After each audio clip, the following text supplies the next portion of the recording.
Hello, this is Mikey from the IT Capstone. I'm going to put in my parts to contribute to the project presentation. Alright, so my role in the project is to be the front end of the water app. So that's basically the design and using that design to link it with the back end of the code to make the project more user friendly. Okay, so we have gone a long way with this project and it is nearly almost done. If could be done right now. There's only a few issues with the physical device. It is crashing because of permission issues, which I don't know how to fix because I have a lot of permissions here, and in the Java code it it deals with permission. So I think the Java code is causing that. Maybe it's not set up right. So, but even the video is that I learned how to prevent it is doing the same way that I'm doing, and it's still crashing. So I just keep looking up on that. Um, so this is our icon. This icon was made by Ashley. She is the designer for our app. Like she comes with she makes these designs that fit into our background for the app and our icons. Alright, so let's play this app real quick. So here you see the icon right here. So I'm gonna press it. Alright, so here is our app right now. It doesn't have Ashley's design in the front page because I did not add it yet. Because I need to have a separate image of it first. Okay, so here's our title. It's not functionable. Our about is though, and it just shows like the information about the app, like who is it targeted to and what is it about. Okay, so here's our version. We're currently on 0.3, and it's changing as soon as I merge Natalie's pull request on GitHub. Here's get location. It works, but it does not work for the Android emulator because the Android emulator does not have a location since it's just an emulator.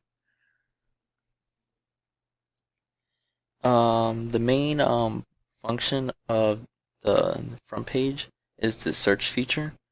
What's cool about it is that it gets all the cities in Florida, and whatever you type, it would try to predict what you are trying to type by just adding a few characters. So let's put MI, and some cities come up with that contain MI in it, like East Milton, Miami Beach City, Miami City.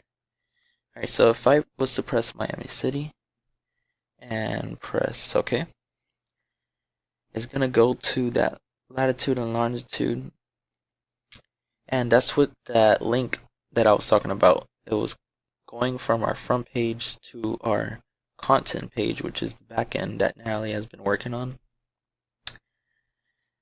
And to show how it works, what happens is once I press search and type in a city, it gets that city and goes through the CSV file and matches the city. And once it finds that match, then it's going to go to the next two items next to the city, which are latitude and longitude. Then it takes that latitude and longitude, then apply it to the map activity and zooms in on those coordinates. So I thought that was a really cool feature that I added. And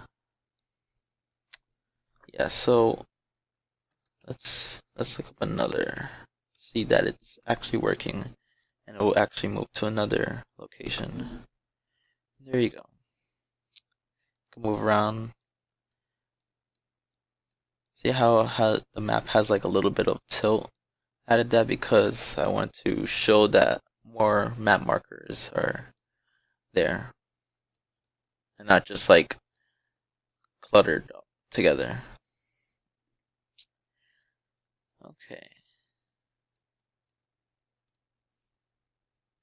So, what we worked on recently was learning how to contribute all, and what helps us best was figuring out how to work with GitHub.